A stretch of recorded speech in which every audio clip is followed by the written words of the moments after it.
good Erev Yom Tov and good Erev Shabbos to all. The Torah quotes an age-old practice that on the night of Rosh Hashanah, we greet our friends after davening, that we say, Tikatev b'shana tova, you should be written in a good year. That was, in fact, the version that the Torah had, was with a bet. The Prisha explains why with a bet. What does it mean? It seems incorrect grammatically. You should be written in a good year. What does that mean? So he gives two explanations as to what perhaps the Torah meant. Either it meant that the name of the book, we know that this whole greeting is based off the Gemara in Rosh Hashanah on Daf Tes Zayin that talks about the three books that are open before HaKadosh Baruch Hu on the day of Rosh Hashanah, the Sifrei Chaim, the Sifrei Tzadikim, Sifrei Shoim, and Sifrei Beinonim, and that we say that you should be written in the book of good year. Perhaps that was the nickname, that was what the book of the Sifrei Tzadikim was colloquially called, was the book of Shana Tova. So therefore it makes sense grammatically you should be written in this book of Shana Tova. Alternatively, Prisha explains what the Torah may have just changed it because otherwise the Rashi Tevos, the abbreviation of the word of the phrase would be talat, which is similar to the word latio, which means curse.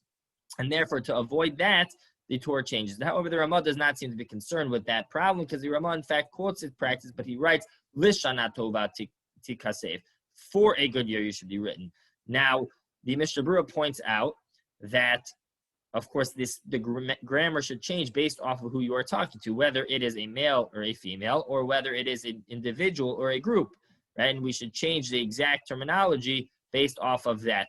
Now, what about adding the word of v'seichasem? So the Magen Avraham does, in fact, add that word and says you should say not only should you be written, but you should also be sealed in a good book. However, the Gra prefer just saying v'seichasem and not v'seichasem, because the chasima, the sealing, doesn't happen until Yom Kippur. And therefore, he says on Rosh Hashanah, that proper greeting is simply just to be written. The Magen Avraham does add in also that long last phrase, which people sometimes like to add in.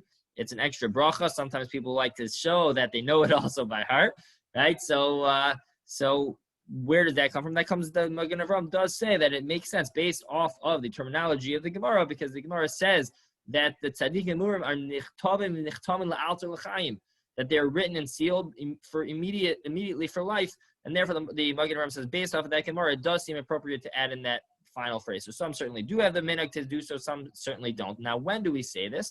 That is a matter of debate.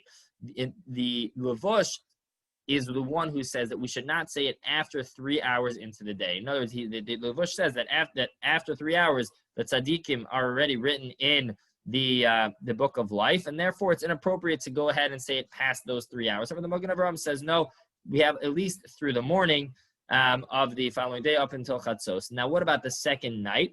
So the Taz writes that just like we say Shechiyanu on the second night, we treat it as two separate Yomim Tovim, we in fact could go ahead and give this greeting appropriately on the second night. However, the Eliyah Rabbah disagrees. And so we really have very legitimate poskim and Rabbanim on sides of all of these, and therefore one should adopt what their practice is and go. And the bottom line is that we should be giving the bracha to our peers that they should be written and sealed for a good year, l'shana tova to all.